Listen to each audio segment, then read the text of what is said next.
सुने प्लीज, बच्चों बातें बंद कर लें। सर जी बाहर कुछ बच्चे होंगे, विकास बाहर वो बायोलॉजी वाले होंगे, उनको बुला लें प्लीज। अच्छा सुने जनाब, हमारा ये जो क्या कहते हैं चैप्टर चल रहा है about the fields of forces, जिसमें हम कौन सी फील्ड, ग्रेविटेशनल फील्ड पढ़ रहे हैं और ग्रेविटेशनल फोर्स पढ़ रहे हैं। ग्रेविटेशनल फील्ड और ग्रेविटेशनल फोर्स में हम कहाँ तक पहुंचे हैं। हमने दोनों क्वांटिटीज की, मतलब पहले हमने फील्ड की भी क्वांटिटी बना ली। वैसे तो ग्रेविटेशनल फील्ड कोई क्वांटिटी नहीं होती, फील्ड तो फील्ड होती है, रीजन या स्पेस होती है, लेकिन पहले हमने उस फील्ड के अंदर लाइनें लगाई, फिर हमने उस फील्ड की स्ट्रेंथ की बात भी की। तो हमारे आइडियाज ऐसे डेवलप हो रहे हैं। सबसे पहले there is the idea of gravitational field, then there is the idea of gravitational field line, then there is the idea of gravitational field strength, then there is the idea of gravitational force। और हाँ, यहाँ से आगे भी अब जब मैं जाऊंगा तो देख लेंगे कि कौन कौन से और आइडियाज हैं। मैं आता हूँ। हरिया बच्चों, हरिया प्लीज बैठ जाइए।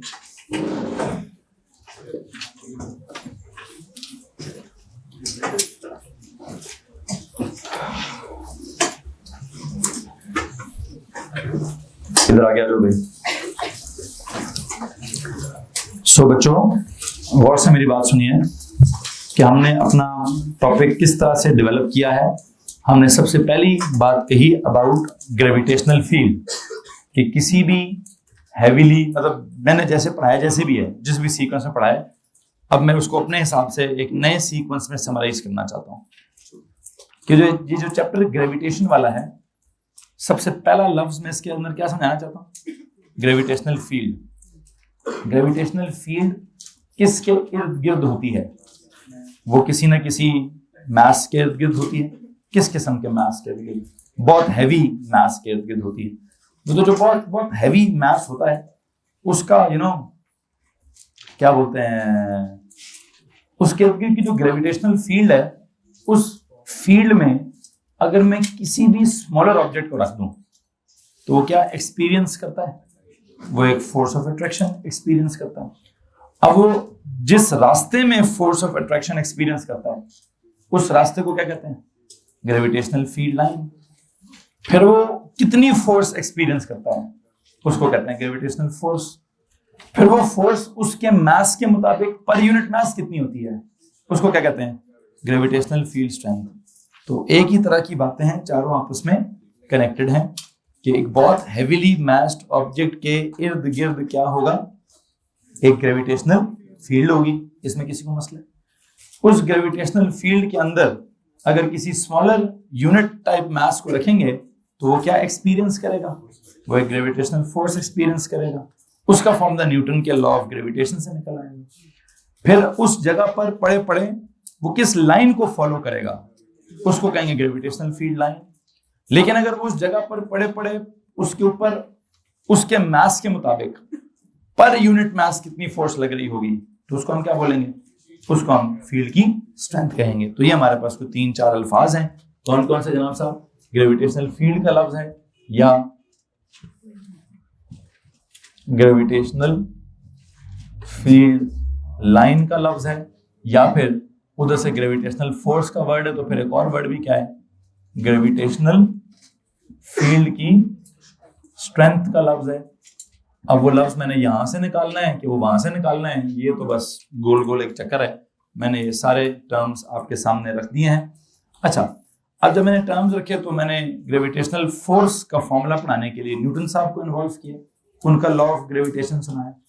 फिर ग्रेविटेशनल फील्ड स्ट्रेंथ का फॉर्मूला निकालने के लिए मैंने वो force of gravity per unit mass का डेफिनेशन लिखा, मैंने वहां से उसका फॉर्मूला निकाला। फिर उसके फॉर्मूला के बाद जब उसके ग्राफ्स में जाके फंसे तो 3 ग्राफ्स बनाए मैंने। कौन से ग्राफ्स बनाए?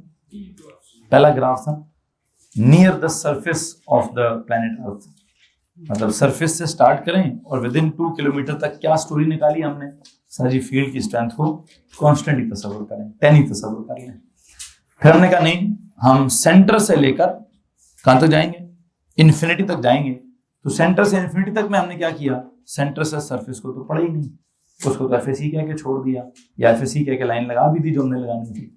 और फिर सरफेस से जब हम अवे गए, इनवर्स स्क्वायर लॉ हमने फॉलो किया।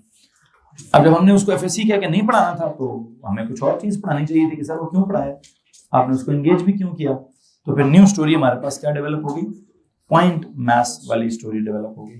तो जब वो पॉइंट मैथ्स वाली स्टोरी डेवलप हुई तो यू नो व्हाट हैपेंस, उस पॉइंट मैथ्स वाली कहानी में हमने क्या किया, सर जी अज्यूम ये करें कि जो यूनिफॉर्म स्फीयर है जिसका मास यूनिफॉर्मली डिस्ट्रीब्यूटेड है, अगर आप उस मास से बहुत दूर खड़े हैं, आउटसाइड दैट स्फीयर हैं, तो आप क्या कंसिडर कर लें, आप ये अज्यूम कर लें कि वो जो यूनिफॉर्म स्फीयर का मास है वो किधर कॉन्सेंट्रेटेड है, वो उस यूनिफॉर्म स्फीयर के सेंटर पर कॉन्सेंट्रेटेड है। असल में कैसे कंसिडर कर लें, मैंने उसकी एक हल्की फुल्की एक्सप्लेनेशन दे दी कि अगर आप उस स्फीयर से बाहर खड़े हैं और आपको वो स्फीयर अपनी तरफ खींच रहा है, तो इट विल सीम क्या, it will appear as if उस स्फीयर का सेंटर आपको अपनी तरफ खींच रहा है। आप जहां भी चले जाएं, आपकी जो लाइन लगेगी वो लाइनें सारी की सारी कहां टर्मिनेट होंगी, इनटू द, वैसे तो सरफेस पर रुक जाएंगी, सरफेस के अंदर लाइन तो है नहीं, लेकिन अगर हम उन तमाम लाइनों को एक्सटेंड करें तो ऐसा अपीयर होता है कि लाइनें सारी कहां से निकल रही हैं, ये कहां पे टर्मिनेट हो रही हैं, सेंटर पर। तो हम ये कह सकते हैं कि सर वो असल में ना सेंटर खींच रहा है अपनी तरफ। अब हकीकत में सेंटर में क्या है, मतलब हकीकत में जो सेंटर ऑफ द अर्थ होगा उसका मास क्या होगा, वो तो जीरो होगा, मतलब क्लोज टू जीरो होगा। उसका एक एटम होगा, वो एटम का सेंटर होगा, या मतलब बिल्कुल जो अर्थ का जिसको आप सेंटर कह रहे हैं, उस सेंटर का मास लो तो वो क्या है, वो तो हकीकत में नहीं है, मास तो उसके बाहर फैला हुआ है सारा। लेकिन हमने अज्यूम क्या कर लिया कि पूरे अर्थ का सारा मास है ही इस पॉइंट पर, ठीक है। क्यों अज्यूम कर लिया, अब अज्यूम क्यों किया है वो मैंने आपको कल बता दिया था कि मैं वो ग्राफ में ना वो सेंटर से सरफेस वाली कहानी को अलग से, उसकी इक्वेशन अलग से नहीं बनाना चाहता था, उसका ग्राफ अलग से नहीं बनाना चाहता था, मैं सेंटर और सरफेस को इग्नोर या खत्म करना चाहता था। तो उसके लिए मैंने अर्थ को या यूनिफॉर्म स्फीयर को क्या कंसिडर करवा लिया कि उसको कंसिडर करें as if it is a point mass, which means all the mass of the earth और the sphere is not spread, it is rather concentrated at the center, and it appears that जो बाहर वाला मास है उसको कौन खींच रहा है, उसको सेंटर खींच रहा है, सेंटर की तरफ वो आ रहा है। तो क्या करें, इसका मतलब अगर आपने ये अज्यूम कर लिया तो अब सेंटर पे क्या ग्रेविटी है, जब सारा मास सेंटर पर है, सारा मास सेंटर पर है, तो सेंटर पर ग्रेविटी की फील्ड की स्ट्रेंथ क्या होगी, वो according to that formula I think gm/d² में d तो बहुत कम होगा, g जैसा भी है, कैपिटल G, m बहुत ज्यादा है, और सेंटर के ऊपर डिस्टेंस आप 0 लेंगे तो आपका जवाब क्या आएगा, अनडिफाइंड आएगा। तो हमने कहा जी अब जो ग्राफ बनाएं तो वो जब x की वैल्यू d की वैल्यू 0 हो तो g की वैल्यू अनडिफाइंड कर लें और वहां से ग्राफ स्टार्ट कर लें। और हमने अल्टीमेटली कहा ना तो y को टच कराएं ना x को टच कराएं, क्यों, बिकॉज हमारी इक्वेशन ऐसी है इनवर्स स्क्वायर वाली कि जिसमें हमारा ग्राफ ना तो x को टच करता था ना y को टच करता था। यहां तक अगर किसी के पास कोई सवाल है तो प्लीज हाथ खड़ा करेंगे, एनीवन। सो एक वर्कशीट आपके लिए बन रही है, सर जी जरा मुझे वो वर्कशीट देंगे प्लीज। उसमें 11 क्वेश्चंस हैं, 11 में से एक सवाल मैं भी आपको कर देता हूँ, बाकी 10 सर जी जितनी देर में एक कराऊंगा मेहरबानी कीजिएगा, बाकी मुझे दे दीजिएगा।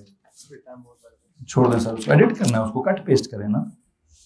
अच्छा सुने, इसमें से एक सवाल मैं भी कराने लगा हूँ, I think that is question number 3, उसको छोड़ दीजिएगा, ठीक है, और बाकी आप अरेंज कर लें प्लीज। जरा लिखें यार, जरा सारा कुछ खत्म करें और सवाल लिखें,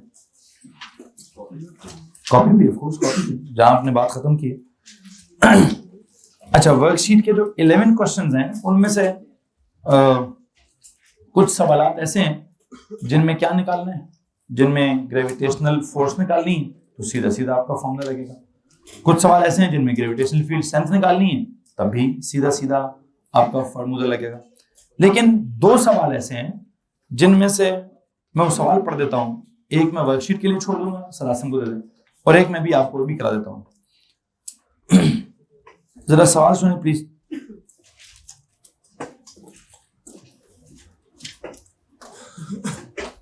टू स्मॉल स्फेयर्स, बल्कि स्फेयर्स वाला सवाल आप खुद करें, मैं अर्थ और मून वाला सवाल कर देता हूँ। The mass of the earth is this much, 10 power 24 kg, बल्कि लिखें साथ साथ सवाल लिखें, सवाल लिखें। The mass of the earth, और मैंने इस सवाल के साथ अपनी वर्कशीट में टाइटल क्या लिखा हुआ था, सर एडिट कर रहे हैं उसको बोले इस सवाल को आखिरी सवाल बनाइएगा, मतलब बाकी सारे सवाल सीधे सीधे वो आप कर लेंगे, जो भी लिखवा रहा हूँ ये वर्कशीट का आखिरी सवाल था जिसमें मसला होना ही होना था, तो मैं पहले करा देता हूँ, बाकी 10 आप खुद कर लेंगे। The mass of the earth is 6.0 into 10 power 24 kg।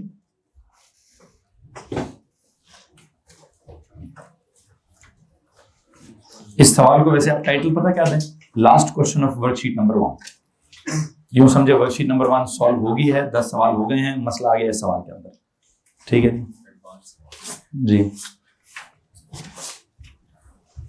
Mass of the earth is 6.0 into 10 power 24 kg, and that of the moon is क्या, and that of the moon is 7.4 into 10 power 22 kg। जमीन का हो गया 10 power 24 kg और moon का हो गया 10 power 22 kg, 7.4 into 10 power 22 kg। If the distance between their centers, if the distance between their centers is क्या, if the distance between their centers is 3.8 into 10 power 8 meter, 3.8 into 10 power 8 meter, comma, if the distance between their centers is 3.8 into 10 power 8 meter, calculate at what point, calculate at what point on the line joining their centers, at what point on the line joining their centers is no gravitational force, उधर भी ना जाए और उधर भी ना जाए, ठीक है। मतलब हम कौन सा पॉइंट निकालना चाहते हैं, जहां पर वो अगर पड़ा है तो वहां पर कोई ग्रेविटेशनल फोर्स उस पर नहीं लगेगी, या उस जगह पर नेट ग्रेविटेशनल फील्ड स्ट्रेंथ क्या होगी, 0 होगी। अच्छा, वैसे तो मुझे इसका पूरा टॉपिक भी बनाना था, लेकिन चूंकि पिछली वर्कशीट का है तो एक आधा सवाल है, उसको देख लेते हैं। जनाब साहब सुनिए क्या हो रहा है इस सवाल में। मुझे वो पॉइंट में इंटरेस्ट है कि जिस पॉइंट में क्या चल रहा है, जिस पॉइंट पे आप उसको नल पॉइंट कह दें, आप उसको पता नहीं 0 पॉइंट कह दें, आप उसको 0 फील्ड पॉइंट कह दें, क्या पॉइंट कह दें, कि ऐसा पॉइंट जहां पर फील्ड की स्ट्रेंथ ही नहीं है, या खैर जो भी है, बस एक न्यूमेरिकल के तौर पे देखते हैं, फिर एक टॉपिक डेवलप कर लेंगे। This is that earth, this is that moon,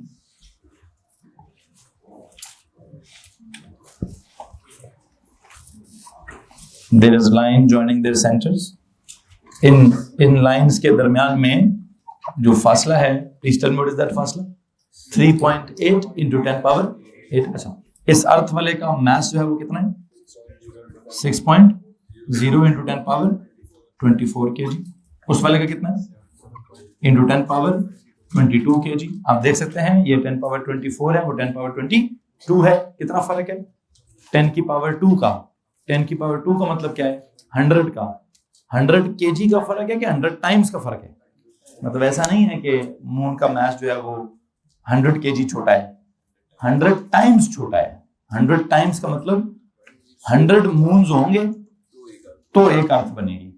100 moons का कुल मिला के जो मास होगा वो क्या करेगा, वो एक अर्थ बनाएगा।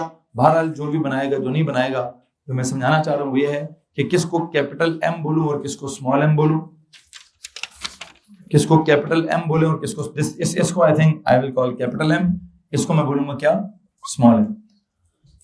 अब सवाल ये है, अगर मून ना होता, अगर मून सवाल में ना होता और आप यहां पे कोई छोटा सा ऑब्जेक्ट रखते, यूनिट मास, उसको कौन खींच लेता, अर्थ अपनी तरफ खींच लेती विद अ पर्टिकुलर फोर्स। यहां रखते तब भी क्या कर लेती, तब भी खींच लेते, यहाँ रखते तब भी अर्थ खींच, यहाँ रखते तब भी, यहाँ रखते तब भी, जहां भी रखते अर्थ उसको अपनी तरफ खींच लेते। अब मुसीबत यह है कि इधर आ गया अर्थ, उधर आ गया क्या, मून।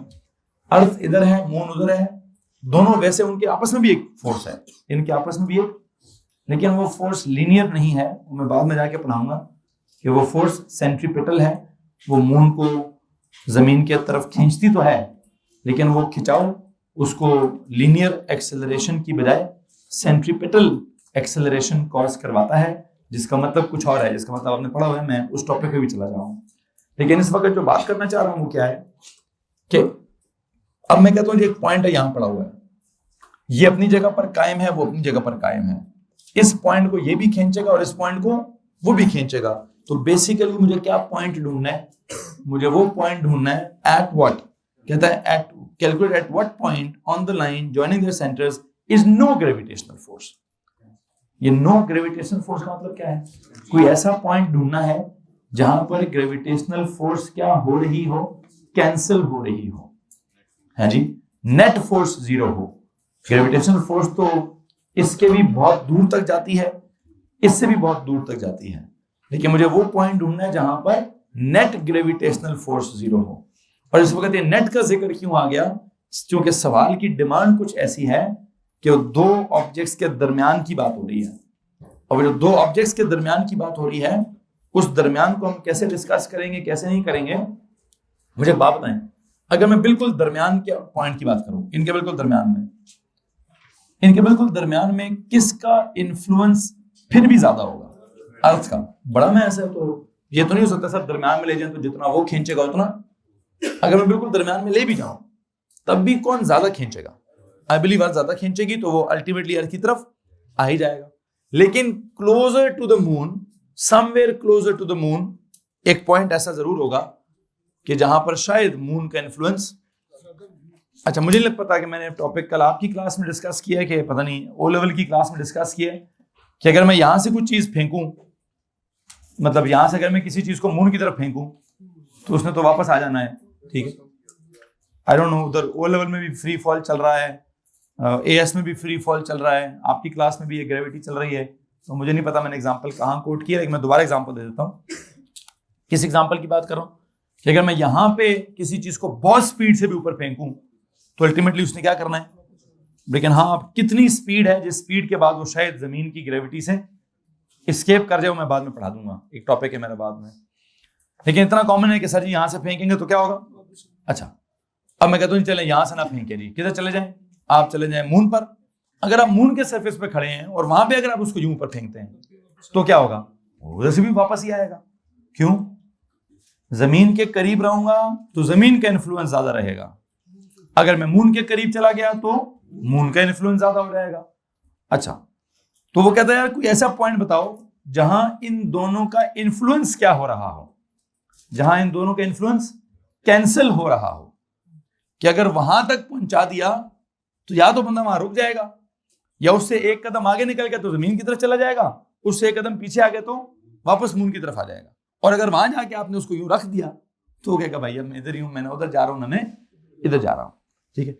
अब वो पॉइंट आपको थियोरेटिकली क्या फील होता है, कहां होगा, मुझे तो लगता है दरमियान में तो नहीं हो सकता, क्योंकि दरमियान में किसका इन्फ्लुएंस ज्यादा होना चाहिए, अर्थ का इन्फ्लुएंस ज्यादा होना चाहिए।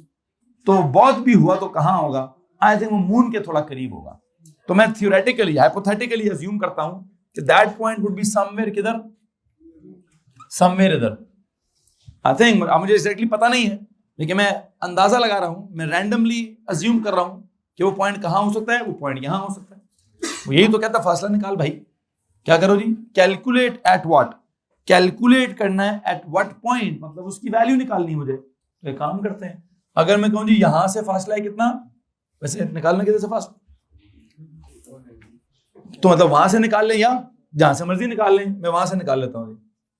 अगर मैं कहूं वहां से वाला फासला x है, तो आई होप आपको मालूम है कि टोटल फासला गिवन था जी भाई, टोटल फासला गिवन था कि नहीं, कितना था 3.8 इंटू 10 पावर, तो उसमें से उस x को क्या कर लूं, वहां से फासला अगर x ले लो तो यहां से कितना ले लोगे, 3.8 इंटू 10 पावर 8 माइनस क्या, माइनस x।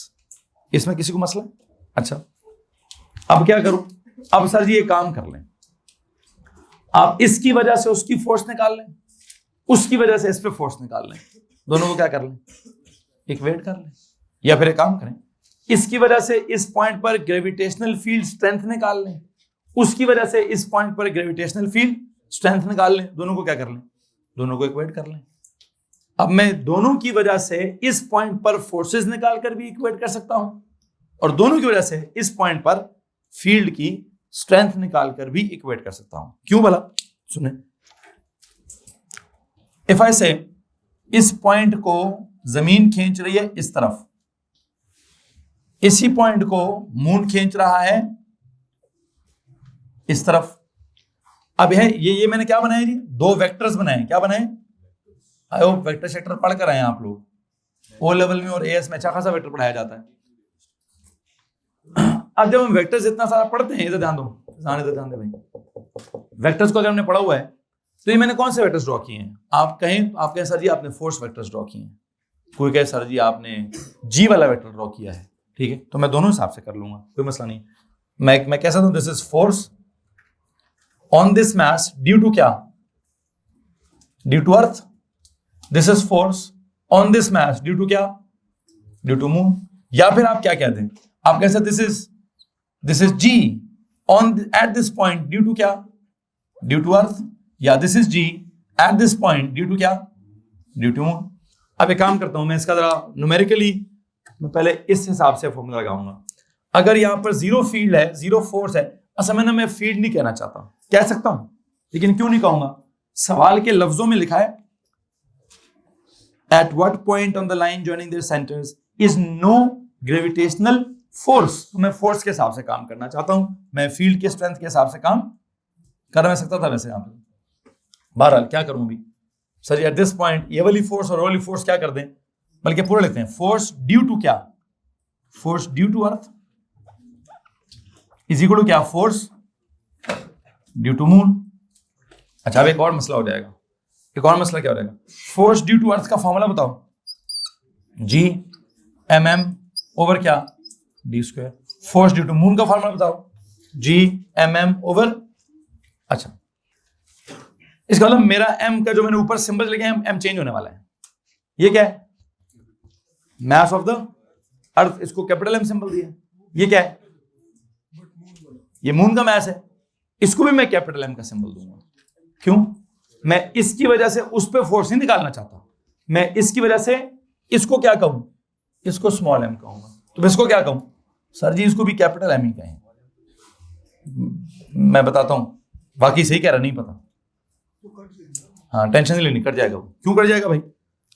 सर जी असल में तो हमने इस पॉइंट पर फोर्स निकालनी है, तो इस पॉइंट पर अगर कोई यूनिट मास रख दिया जाए, क्या रख दिया जाए, कोई यूनिट मास, तो मैं उसको स्मॉल एम का सिंबल उसको दूंगा। इस स्मॉल एम पर इस कैपिटल एम की वजह से फोर्स, और इस स्मॉल एम पर उस कैपिटल एम की वजह से फोर्स। इस स्मॉल एम के लिए वो भी हेवीली मैस्ड ऑब्जेक्ट है, इस स्मॉल एम के लिए ये भी हेवीली मैस्ड ऑब्जेक्ट है। इस स्मॉल एम के ऊपर उसकी ग्रेविटी के इन्फ्लुएंस में भी है, ये स्मॉल एम उसकी ग्रेविटी के इन्फ्लुएंस में भी है। अब आप कहेंगे सर वो तो गिवन ही नहीं है, तो भाई कोई बात नहीं, टेंशन क्यों लेनी। जी वैसे तो और क्या क्या कटेगा सर जी, जी भी दोनों तरफ से कट जाएगा, कैपिटल एम भी काट दो, नहीं ये इधर वाला capital M is due to earth या ऑफ अर्थ, यहां वाला capital M is due to या ऑफ क्या, ऑफ मून। स्मॉल एम कटेगा, क्यों स्मॉल एम क्यों काटे, हाँ सर स्मॉल एम तो वो उधर भी है, ये काट दें, डी डी भी काट दूं, क्यों सर वो इधर वाला का डी इतना है, उधर वाले का डी उतना है, तो यहां पे जरा वैल्यूज पुट करें, 6.0 इंटू 10^24 ओवर क्या 3.8 इंटू 10^8 माइनस एक्स, इसका क्या, इसका स्क्वायर इज इक्वल टू क्या जी 7.4 इंटू 10^22 ओवर क्या x का क्या, x का स्क्वायर। अच्छा वैसे आपकी मर्जी थी, आप यहां से x लें, वहां से बोलें, या वहां से x ले लें, इधर वाले को क्या बोल दें, इधर वाले को आप 3.8 इंटू 10^8 माइनस एक्स कुछ भी कर सकते हैं। बहरहाल क्या करूं जी, यहां से आगे। अच्छा आपको बात तो ये जब ये स्मॉल एम कटे ना, इसकी वजह से पता मैं क्या कह रहा था, कि आई न्यू कि इधर वाला एम और उधर वाला एम तो मैंने क्या लिख दिया था, इधर की ग्रेविटी उधर की ग्रेविटी के, सॉरी इधर की ग्रेविटी की फील्ड की स्ट्रेंथ उधर के ग्रेविटी की फील्ड की स्ट्रेंथ के बराबर है। आई होप आप देख रहे थे कि मैंने थोड़ी देर पहले क्या कहा कि मैं फोर्सेस भी इक्वेट कर सकता हूं और मैं gravitational field strength due to क्या, ड्यू टू अर्थ को gravitational field strength due to moon के भी इक्वेट कर सकता था। क्यों कह रहा हूं मैं ये, बिकॉज उसके फॉर्मूले में आपको मालूम है क्या नहीं होता, क्या नहीं होता, स्मॉल एम नहीं होता। तो इसका फॉर्मूला क्या होगा, capital G capital M of the earth over D square. उसका भी क्या होगा, capital G capital M of the moon over D का स्क्वायर। तो अल्टीमेटली तो वही बनी हुई ना इक्वेशन, फिर कैपिटल जी भी कट गए। बहरहाल क्या करूं इसके साथ, कितने अननोन्स हैं सर, एक ही अननोन है, सॉल्व करें पकड़ कर, कैसे, हाँ एक काम करें, स्क्वायर स्क्वायर को खत्म करने के लिए कोई अंडर रूट टाइप कर लें। यार यहां से आगे मैथ से भाई मैं नहीं करा रहा, वैसे देख लें आंसर बताओ यार इसका। 10^24 over 7.4 into 10^22 is equals to 3.8 into 10^8 minus x over x, ऊपर वाले का भी स्क्वायर नीचे वाले का भी स्क्वायर होल स्क्वायर, उधर से होल स्क्वायर खत्म करके यहाँ whole under root, and then देख लो क्या होता है। सॉल्व करो जल्दी से इसको, सॉल्व करें जी जल्दी से इसको।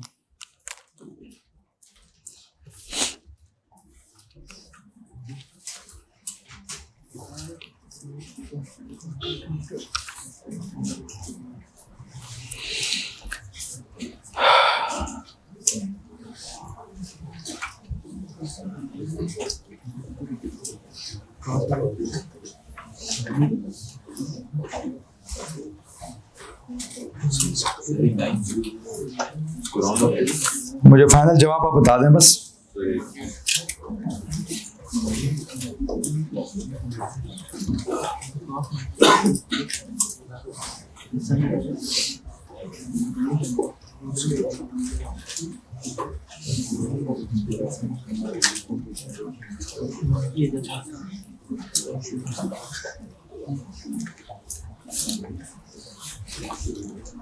बच्चों प्लीज फाइनल आंसर बता दीजिए।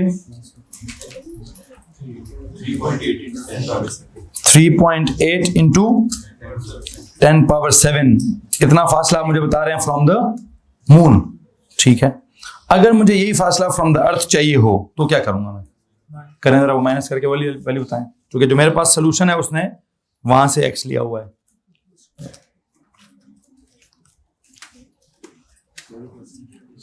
वैल्यू बोल दे मुझे उसकी, नहीं तो आप मुझे पुरानी वाली वैल्यू बोल रहे हैं। 10 पावर वही नहीं आ रही ना, नहीं आ रही। ये आपका ना ये जो क्या कहते हैं, हाँ जी ऑन किया आंसर लिखा इक्वल हो गया।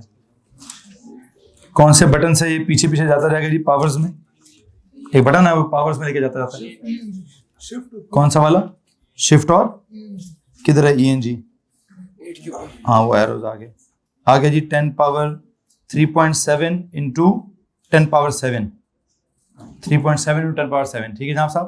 तो जो शिफ्ट दबा के ENG का बटन दबाएंगे तो जो आपका आंसर डेसिमल उसमें स्टैंडर्ड फॉर्म में नहीं आ जाएगा, उसमें 3.7 नहीं है 3.8 है, 3.8 इंटू 10^7। आपका आंसर तो जो यहां से आ रहा है वो क्या आ रहा है, 3.8 इंटू 10^7 मीटर्स आ रहा है। लेकिन ये फासला है फ्रॉम क्या, फ्रॉम द मून। अगर मैं कहूं जी मुझे चाहिए फासला फ्रॉम द अर्थ तो वो कितना आ रहा है, 3.42 इंटू 10^8। हाँ बस ठीक है, मेरे पास भी जो आंसर की में आंसर है ये 3.4 इंटू 10^8। किसी को मसला इस बात से, मतलब मैंने कहा अभी जो फासला निकला है वो तो फ्रॉम द मून निकला है, लेकिन अगर आपने फासला फ्रॉम द अर्थ निकालना है तो टोटल में से उसको माइनस कर लें, आपके पास जवाब आ जाएगा। ओके जनाब साहब, एक और सवाल है वर्कशीट के अंदर, मैं वो भी सॉल्व कराना चाहता हूं अभी, सुने जरा।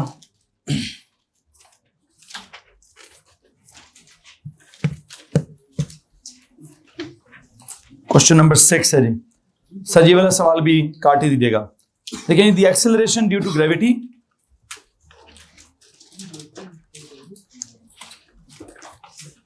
सर आसन कितनी देर है,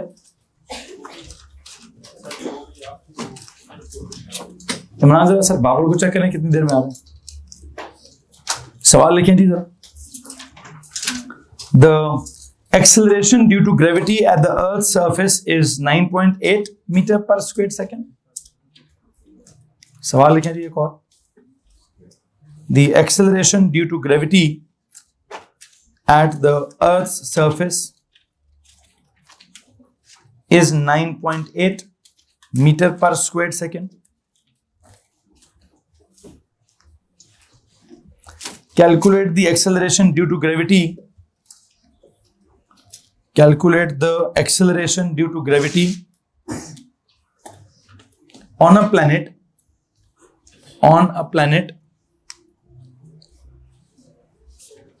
which has, क्या लिखा जी? Calculate the acceleration due to gravity on a planet which has, 3 columns बना ले, 3 सवाल हैं. सवाल के आगे which has के आगे 3 कॉलम्स बनाए, 3 बातें.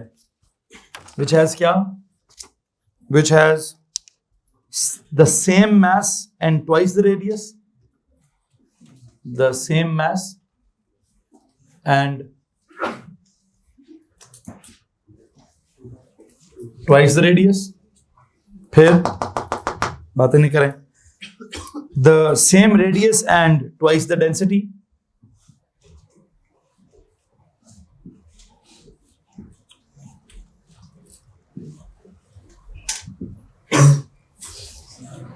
And third option है half the radius and twice the density. Half the radius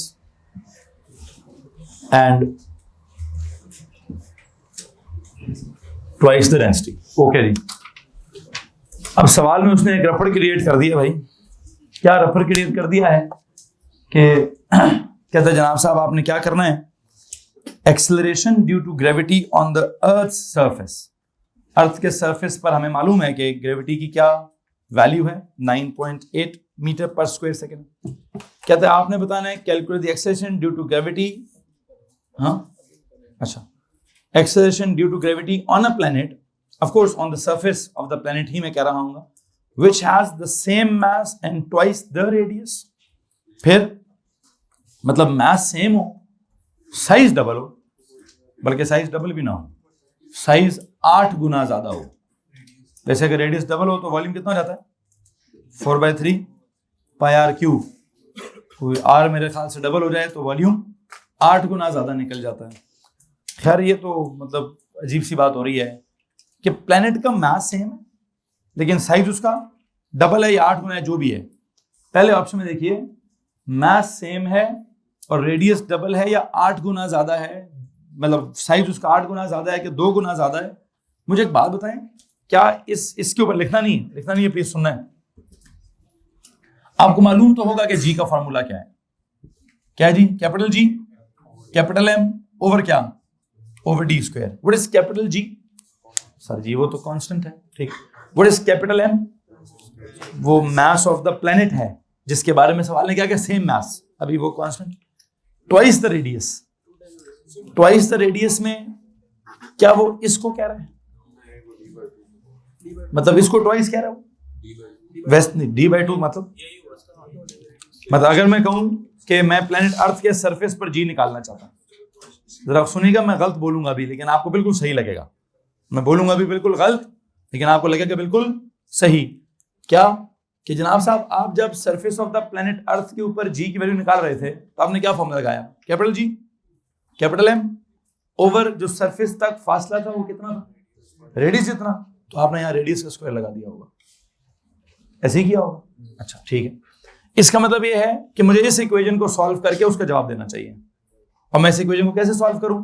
sir ji constant है, नहीं चेंज हो रहा. सवाल वाले ने कहा मास ऑफ द प्लैनेट चेंज नहीं करना, नहीं कर रहा.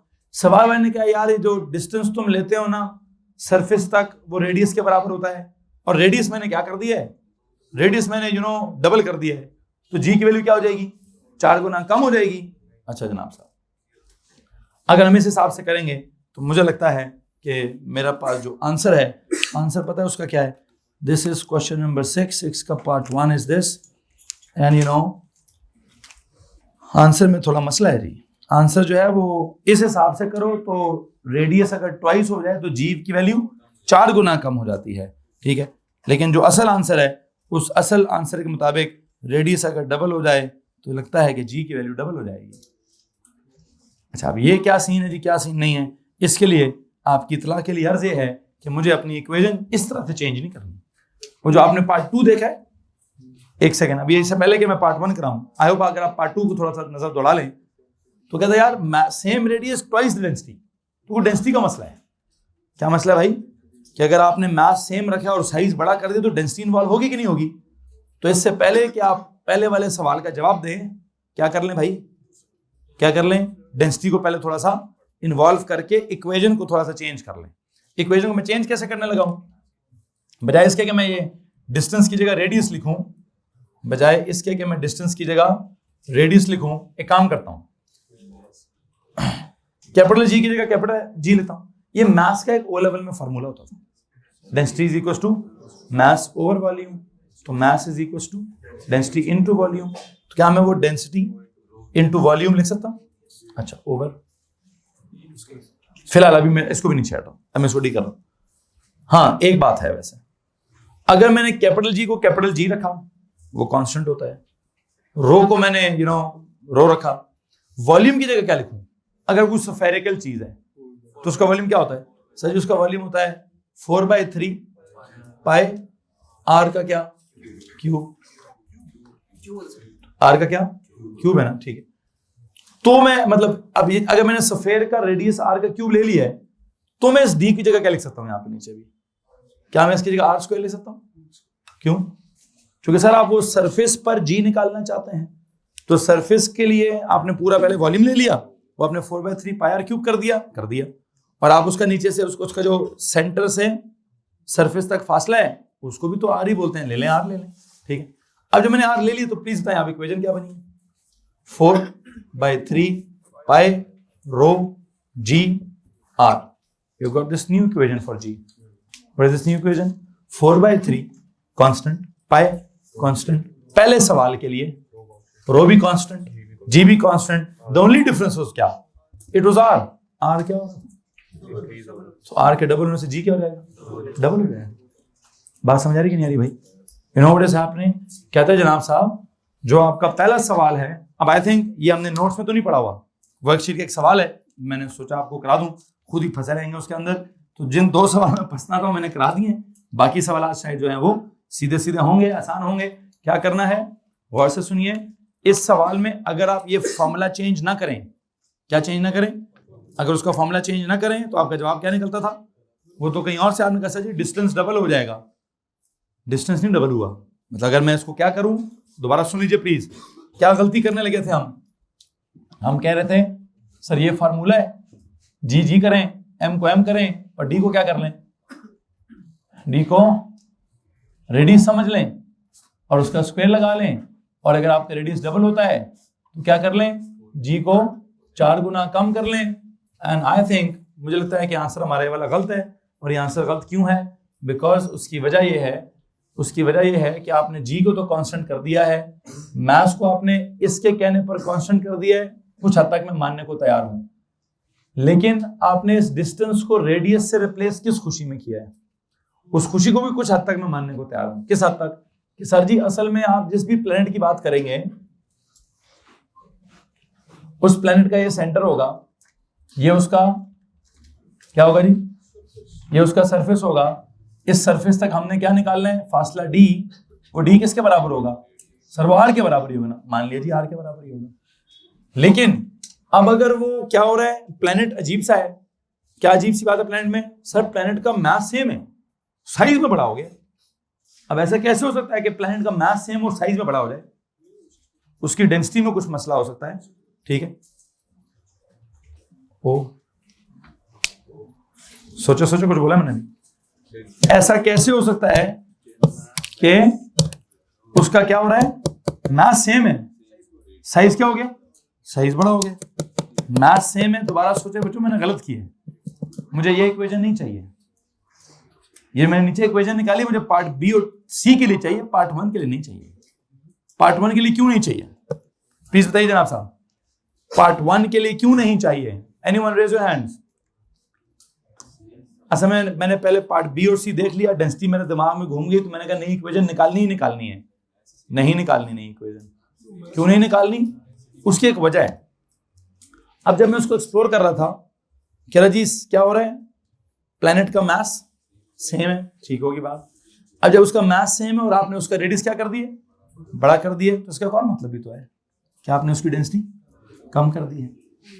तो जब आपने उसकी डेंसिटी कम कर दी है तो अकॉर्डिंग टू दिस इक्वेशन ये कांस्टेंट, ये और ये they not constants, are they? ये तो मतलब पहले सवाल की हद तक क्या ये दोनों कांस्टेंट्स हैं? उसने रेडियस बड़ा किया था, मास सेम रखा था। तो मुझे लगता है कि अगर आपका प्लेनेट बड़ा हो जाए, मतलब उसका प्लेनेट का जो रेडियस है वो क्या हो जाए जी? सर जी आप उसका इधर आपने जी निकालना है, इधर जी निकालने के लिए डी कितना हो गया आपका, 2r जितना हो गया है, ठीक है, मान लिया कि आपका फासला डबल हो गया। लेकिन अगर आपका फासला डबल हो गया है तो please tell me one thing, क्या इसका वॉल्यूम चेंज नहीं हुआ है? क्या इसकी डेंसिटी चेंज नहीं हुई? ऐसा कैसे हो सकता है कि दो अलग अलग गोले हैं, दोनों का मास सेम है, ये छोटा सफेयर है और ये बड़ा सफेयर है, दोनों का मास सेम है, इसका मतलब एक मोर डेंस होगा, एक कौन मोर डेंस होगा? ये वाला। ये क्या होगा? तो उसकी डेंसिटी भी तो चेंज हुई है। फिर मैं तो जो बोलते बोलते क्या बोल दिया, कांस्टेंट कांस्टेंट कांस्टेंट कांस्टेंट, मैंने कहा इसको क्या कर दो डबल, तो जी क्या हो जाएगा? तो गलत बोला है, ठीक है। ये तब होगा जब ये भी कांस्टेंट होगा, ये भी कांस्टेंट होगा, ये भी कांस्टेंट होगा, ये भी कांस्टेंट होगा। वो शायद बी में और सी में कहीं ना कहीं आ जाएगा। ए वाले में मैं क्या करूंगा, ए वाले में मुझे लगता है मैं यही काम करूंगा, ए वाले में मैं उसको चेंज नहीं करूंगा। ए वाले के केस में मैं इसका फॉर्मूला चेंज क्यों नहीं करूंगा? बिकॉज यू नो इधर भाईजान मैं जी एम ओवर डी को रिप्लेस आर के स्क्वायर सी करूंगा कि क्या चेंज नहीं हो रहा, जी चेंज नहीं हो रहा। सवाल ने लिखा है कि मास चेंज नहीं हो रहा, तो नहीं हो रहा भाई, मास चेंज नहीं हो रहा तो नहीं हो रहा। तो जी भी कांस्टेंट, फिर मास भी कांस्टेंट, तो दिस जी इज क्या, इनवर्सली प्रोपोर्शनल टू क्या, आर का स्क्वायर। इसी हिसाब से चलेंगे। और इसमें क्या हो रहा है, आर क्या हो रहा है, डबल हो रहा है, तो आई होप यू नो जी क्या हो जाएगा, 4 टाइम्स कम हो जाएगा। तो इस वक्त इस सवाल में जो आपका ये वाला, अगर ये वाला प्लेनेट इधर ले लें, ये कौन सा वाला है जी, ये प्लेनेट अर्थ ले लें, यहां जी की वैल्यू क्या है 9.8, इसका डी जो है वो किसके बराबर है, आर। तो यहां पर अगर आप यहां जी की वैल्यू निकालना चाहते हैं, इसका यू नो क्या चल रहा है जी, इसका जो डिस्टेंस है कितना हो गया, 2r हो गया। तो इसके 2r होने से जी की वैल्यू पे क्या फर्क पड़ेगा, 4 गुना कम फर्क पड़ेगा। 4 गुना कम कितना जवाब आता है, हाँ 2.44। अच्छा पता है इस सवाल को और कैसे कैरी कर सकते हैं, इस सवाल को यूं समझें, मैं इसमें जरा था पॉइंट मैथ्स को इंक्लूड करूं, प्लीज लिखना छोड़ेंगे, प्लीज लिखना छोड़िए। अगर मैं इसमें पॉइंट मैथ्स वाला कॉन्सेप्ट इंक्लूड करूं तो प्लेनेट छोटा है कि प्लेनेट बड़ा है, प्लेनेट छोटा है प्लेनेट बड़ा है, उसको मारे गोली। प्लेनेट के सेंटर पर मास क्या है, सेम है, प्लेनेट के सेंटर पर मास सेम है। पहले केस में जी निकालना है at the distance of R, पहले केस में जी कितना निकालना था जो अर्थ के लिए, at a distance of R. अगले केस में जी निकालना है eight a distance of 2r। किसी को मसला इस बात से, आप मेरी बात पिक कर रहे हैं मैं क्या कह रहा हूं। मैंने कहा कि मैं दोबारा उस बात की तरफ पलटा हूं कि मैं क्या गलती कर रहा था। मैंने फॉर्मूला लिखा, मैंने वो A B B B C B सारे आमने सामने लिख दिए, ठीक है। हालांकि ए अलग सवाल है, बी और सी को कॉमन होना चाहिए था, मुझे बी और सी के लिए कॉलम्स बनाने चाहिए थे, मुझे ए बी सी के लिए कॉलम्स। लेकिन वो हुआ क्या, मैंने ए बी सी के जब इकट्ठे कॉलम्स बनाए तो मेरे दिमाग में बी में से डेंसिटी आ गया, सी में से भी डेंसिटी आ गया। तो मेरा दिमाग अब क्या सोच रहा था कि नई इक्वेशन बनानी है भाई, कौन सी वाली, डेंसिटी वाली। मैंने जब डेंसिटी वाली इक्वेशन बना दी तो डेंसिटी वाली इक्वेशन बनाते बनाते बनाते एक काम मैंने अच्छा किया, वैसे क्या, मैंने डेंसिटी की इक्वेशन इस कॉलम में नहीं बनाई। ये कुदरत की तरफ से हुआ है कि डेंसिटी की इक्वेशन खुद ब खुद किस कॉलम में आ गई है कि भाई उधर नहीं करनी इधर करनी है। खैर जब मैं इधर बना भी चुका तो मैंने कहा कि 4/3 कांस्टेंट, बिल्कुल कांस्टेंट, पाई कांस्टेंट, बिल्कुल कांस्टेंट, जी कांस्टेंट, ये भी कांस्टेंट है। मैंने कह दिया रो कांस्टेंट हो गया, आपने भी कैसा रो के कांस्टेंट हो गया। तो हमने कहा आर डबल होगा तो जी डबल होगा, शुक्र है लिखा नहीं था, ठीक है। फिर जब मैं उसको एक्सप्लेन करने लगा, मैंने कहा जी सफेयर है, एक छोटा सफेयर है, एक बड़ा सफेयर है, दोनों का सेम मास है, तो उधर मेरा दिमाग काम करने लगा कि यार जी ऐसे कैसे हो सकता है कि दो सफेयर हों, दोनों का मास सेम हो और एक का साइज छोटा हो और एक का साइज बड़ा हो, तो इसका मतलब डेंसिटी का मसला है। तो अगर डेंसिटी का मसला है तो डेंसिटी वाली इक्वेशन चाहिए, और अगर डेंसिटी वाली इक्वेशन चाहिए तो डेंसिटी को भी वेरिएबल बनाओ। फिर क्या करो, फिर डेंसिटी को भी क्या करो, उसको भी वेरिएबल बनाओ। लेकिन सवाल वाले ने पहले ऑप्शन में क्या कहा है, उसने तो डेंसिटी का जिक्र ही नहीं किया। तो मैं क्यों उसको बीच में लेकर आऊं और मैं क्यों उसको वेरिएबल बनाऊं, मैं क्यों उसके बारे में चेक करूं कि तुम्हें क्या हुआ है क्या नहीं हुआ। और अगर मैंने चेक करना है कि उसे क्या हुआ है क्या नहीं हुआ, तो आई बिलीव मैं डेंसिटी को दोबारा कैसे रिप्लेस कर दूंगा। चले अगली बात सुने फिर। 4/3 पाई कैपिटल जी, रो की जगह क्या लिखूं, m ओवर v इंटू क्या r। अब गए ये कांस्टेंट ये कांस्टेंट ये कांस्टेंट ये कांस्टेंट, हाँ अब v क्या हो रहा है, v ज्यादा हो रहा है। v कितने टाइम ज्यादा हो रहा है, 8 गुना ज्यादा हो रहा है। कितना हो रहा है, अब कहें सर ये कैसा पता चला है, मैं कहूंगा दोबारा वॉल्यूम को किससे रिप्लेस करो, 4/3 पाई r क्यूब। तो आगे जाने के लिए किधर चला जाऊंगा, वापस इधर आऊंगा भाई। You know I believe for part A क्या नहीं होना चाहिए, पार्ट ए के लिए मुझे डेंसिटी वाली इक्वेशन नहीं चाहिए। क्यों नहीं चाहिए, उसने कहा क्या सीन है जी, सेम मास है एंड ट्वाइस द रेडियस है। तो अगर मास सेम है और ट्वाइस द रेडियस है, एक चीज तो ऑब्वियस है कि डेंसिटी भी क्या हो रही होगी, चेंज हो रही होगी। अगर डेंसिटी वाली इक्वेशन तक चले गए हो तो फिर डेंसिटी कितनी चेंज होगी उसको भी इन्वॉल्व करना पड़ेगा। मैं पहले ऑप्शन के लिए डेंसिटी को इन्वॉल्व नहीं करना चाहता, इसीलिए मैं कह रहा हूं कि आप क्या करें, पहले पार्ट को सॉल्व करने के लिए क्या नहीं चाहिए सर जी, पहले पार्ट को सॉल्व करने के लिए मुझे ये वाली इक्वेशन ही नहीं चाहिए। हेलो, इस पार्ट को सॉल्व करने के लिए मुझे ये इक्वेशन ही नहीं चाहिए। क्यों, मेरी सीधी सीधी इक्वेशन है, capital G capital M over D square. Capital G क्या है, कांस्टेंट है, कैपिटल एम क्या है, कांस्टेंट है, ओवर डी स्क्वायर। एक के लिए डी आर है, दूसरे के लिए डी 2r है। तो मैंने बस कहा जी वो r चेंज हो रहा है, r डबल हो गया तो g जो है वो 4 गुना कम हो जाएगा। अर्थ वाले सरफेस पर 9.8 वैल्यू है, तो ऐसा प्लैनेट जिसका मास सेम है लेकिन रेडियस डबल है, उसके सरफेस पर क्या होगा, उसके सरफेस पर g की वैल्यू 2.44 होगी। और मुझे लगता है चलिए पहले किधर, eight the surface of the earth 3g की वैल्यू है आपके पास, सरफेस पर क्या वैल्यू है 9.8, at an altitude of 2 kilometre क्या थी, वो भी 9.8, at an altitude of 6400 metre क्या था जवाब 2.44।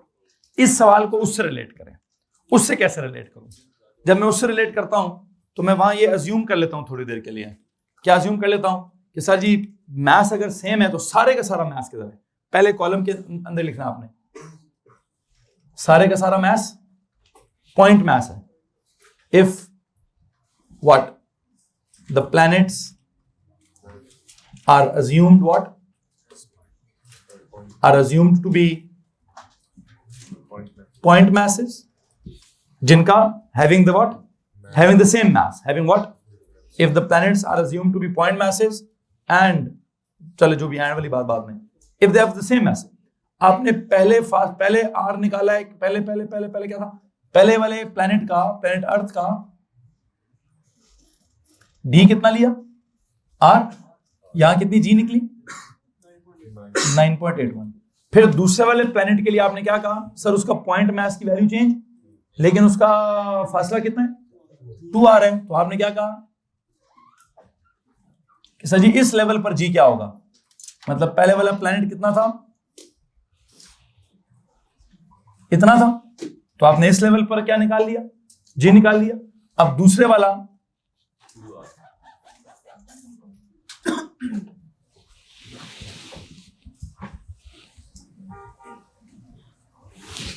प्लैनेट इतना है, मैथ तो सेम है ना, जितना पहले वाले प्लैनेट के सेंटर पे मैथ था उतना ही दूसरे वाले प्लैनेट के सेंटर पर मैथ है, तो मैथ वाला तो मसला नहीं है। बस ये मसला है कि पहले वाले के केस में आपने इतने फासले पर जी निकाला, फिर अगले वाले केस में आपने इतने फासले पर जी निकालना है।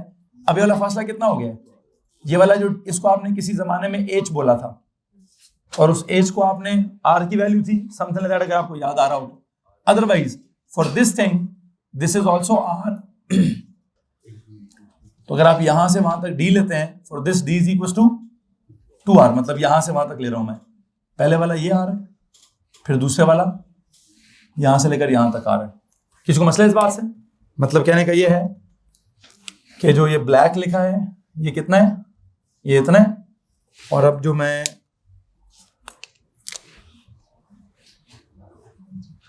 ये कितना है जी,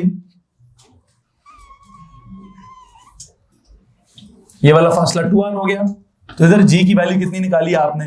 2.44 निकाली है। तो जनाब साहब जो मैं समझाना चाहता हूं, मैं उम्मीद करता हूं मैं वो समझा चुका हूं।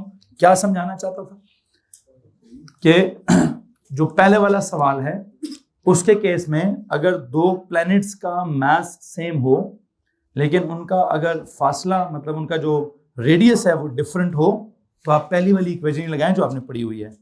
उसमें डेंसिटी को इन्वॉल्व करने की जरूरत, अगर डेंसिटी इन्वॉल्व कर दी जो कि मुझे अगले पार्ट्स में इन्वॉल्व करनी चाहिए थी, वहां क्या होगा, डेंसिटीज भी चेंज हो रही होंगी, फिर हम देखेंगे क्या होगा क्या नहीं होगा। क्या इस बात में किसी को प्रॉब्लम है? एक काम करते हैं, अब जाते हैं पार्ट 2 की तरफ।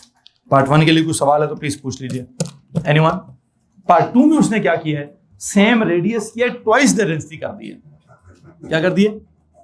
इधर डेंसिटी को उसने इन्वॉल्व किया। तो मैं क्या चाहता हूं, हाँ अब मैं चाहता हूं कि अब मेरे पास कौन सी वाली इक्वेशन हो, यहां कौन सी होनी चाहिए थी, मास वाली और रेडियस वाली। तो मास और रेडियस वाली आ गई। यहां कौन सी चाहिए, रेडियस वाली और डेंसिटी वाली। तो मुझे रेडियस और डेंसिटी वाली इक्वेशन अब बनानी है, और वो मैं कैसे बनाऊंगा सुनिएगा। जैसे पहले बनाई थी, क्या किया था मैंने, इस इक्वेशन को क्या किया, जी की जगह जी आ गया, कैपिटल एम की जगह क्या लूंगा, density into volume, over D की जगह क्या ले लूं, आर का square. G is G, rho is rho, volume की जगह क्या ले लें, 4/3 पाए आर का क्या क्यूब, ओवर नीचे क्या है आर का स्क्वायर। क्या बन जाएगा ये, 4/3 पाए जी रो एंड आर। अगर इस इक्वेशन को देखा जाए, इस इक्वेशन को जाए जी इस वाले कॉलम में आए, तो इक्वेशन क्या बनी मेरे पास, small G is equal to क्या, 4/3 पाए कैपिटल जी रो आर। रो मौजूद है, आर मौजूद है, ठीक हो गया जी। बाकी कुछ है? सवाल वाला क्या कह रहा है, रेडियस और डेंसिटी इन्वॉल्व की है, तो ऐसी इक्वेशन बनाओ जिसमें सिर्फ क्या हो, रेडियस और डेंसिटी हो। बना ली मैंने। 4 क्या है, 3 कांस्टेंट, पाई कांस्टेंट, जी। हाँ इधर आते हैं, सेम रेडियस, तो now what, G is directly proportional to क्या, रो। तो फॉर पार्ट 2, पार्ट बी के सवाल के लिए जो आपका ग्रेविटेशनल स्ट्रेंथ है वो डेंसिटी के प्रोपोर्शनल है। और डेंसिटी की क्या है, ट्वाइस द डेंसिटी। तो ये क्या हो जाएगा, ये भी ट्वाइस हो जाएगा। तो यहां पर जी का आंसर क्या आएगा, 9.8 मल्टीप्लाई बाय 2 आंसर आएगा।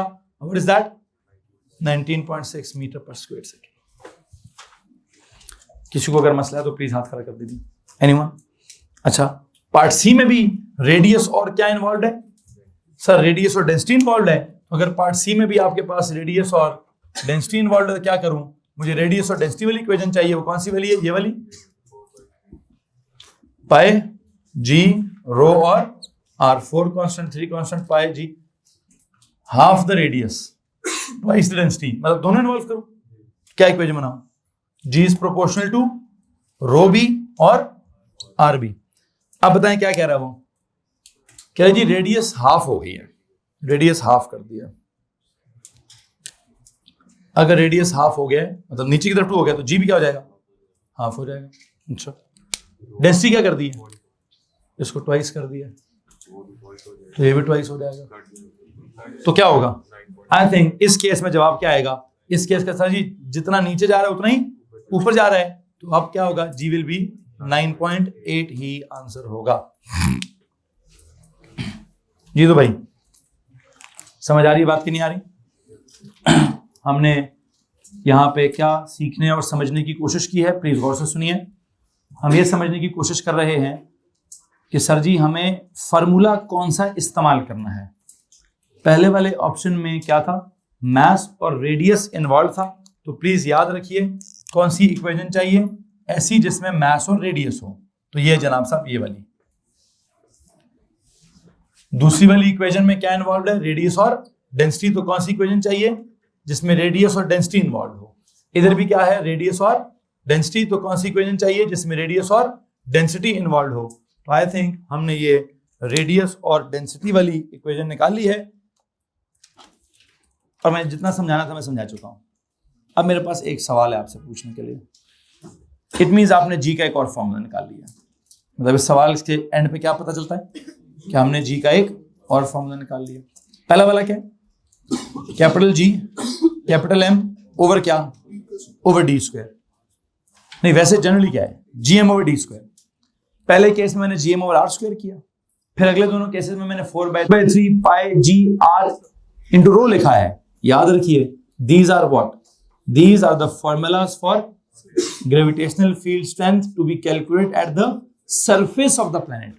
क्योंकि सरफेस पर क्या होगा, सरफेस पर आप डी की जगह क्या लिखेंगे, आर। सरफेस पर अगर डी की जगह आर लिख दिया तो क्या कहते हैं, मास की जगह रो इंटू वी लिखकर वो 4/3 पाई आर क्यूब करके ये वाला आर क्यूब और ये वाला आर स्क्वायर कटेगा। ये कब कटेगा, ये कब कटेगा भाई, ये आपने डिस्टेंस की जगह आर स्क्वायर लिया, मतलब सरफेस पे थे तो आपने डी आर स्क्वायर आ गया। फिर आपने पूरे वॉल्यूम का, सफेयर का वॉल्यूम लिया, ये वाला आर क्यूब आ गया। तो ये वाला आर क्यूब और ये वाला आर स्क्वायर क्या थे, सेम थे ना, तो हमने काट दिए। आई थिंक जो भी फॉर्मूले बनाए गए हैं they are only for what, they are not general formulas. General अभी भी कौन है, capital G capital M over D square. ये भी ये जनरल है। क्या आपने सरफेस पे निकालना है कि आसमान पे निकालना है, आप इसी फॉर्मूला को यूज करेंगे। लेकिन जो G M over R square या 4/3 पाई जी रो इंटू आर, ये कौन से हैं, ओनली टू बी यूज किधर, फॉर या एट द। फिर काम करेंगे प्लीज, पेज के हेडर पे जाइए। तो फिर वो एक अलग फॉर्मूला हो गया, वो हमने पहले इस्तेमाल किया हुआ है। नहीं, डेंसिटी पर सेम नहीं होगी, तो फिर ऊपर नीचे से कुछ कटेगा नहीं। जरा सुने, वो कहते हैं सर एक और फॉर्मूला देख लेते हैं। जरा सुनिए, इससे पहले कि आप कुछ लिखें, फैजान साहब का सवाल है। वो कहते हैं सर जी आपका ये फॉर्मूला है ना,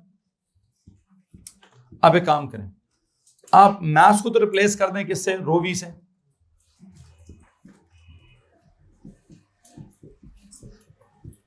लेकिन जो आपका डी है, अगर आप दूर जाते हैं, मतलब सरफेस से भी दूर जाते हैं, कहते हैं आप इसके लिए आर प्लस एच का स्क्वायर कर दें। कर दिया भाई। अब जब आर प्लस एच का स्क्वायर करेंगे तो मुसीबत क्या है, ऊपर वाला आर और नीचे वाला आर कटेगा नहीं। तो जब कटेगा नहीं तो मेरे किसी काम का नहीं है, बहुत मुश्किल हो गई इक्वेशन। ठीक है, तो इस तक तो मैं नहीं जा रहा। ठीक है, मैं बस इतना क्या कर रोकने लगा हूं, अपना टॉपिक खत्म करने लगा हूं। क्या क्या कर कि यार ये जो इक्वेशन निकाली है और ये जो इक्वेशन निकाली है, ये किसके लिए इस्तेमाल होती है, ये इस्तेमाल होती है किधर के लिए, जब आपने क्या करना हो, सरफेस पर जी की वैल्यू निकालनी हो। हाँ, सरफेस से दूर जाना हो तो आप आर ना लिखें भाई, क्या लिखें, डी का स्क्वायर लिख दें। या फिर जैसे फैजान ने कहा सर आर प्लस एच लिख दीजिएगा, तो लिख दें भाई फिर आर प्लस एच। तो आर प्लस एच लिखने से फिर मेरा गुजारा वो क्या होगा, ऊपर कुछ और हो जाएगा, नीचे कुछ और हो जाएगा, कटिंग शटिंग कोई नहीं होगी। तो एक काम करिए, पेज के हेडर पे जाइए और एक नोट लिखिए। क्या नोट लिखवा रहा था, कुछ लिखा है, लेकिन G small G equals to क्या, 2-3 जुमले लिखने हैं। Capital G capital M over D square is the general formula for gravitational field strength. जो capital G capital M over D square is the general formula for gravitational field strength, जो कि आप कहीं पे भी अप्लाई कर सकते हैं। लेकिन small G is equal to capital G capital M over R square, या फिर 4/3 pi capital G rho into R. ये क्या है, ये जनरल नहीं है। This equal to this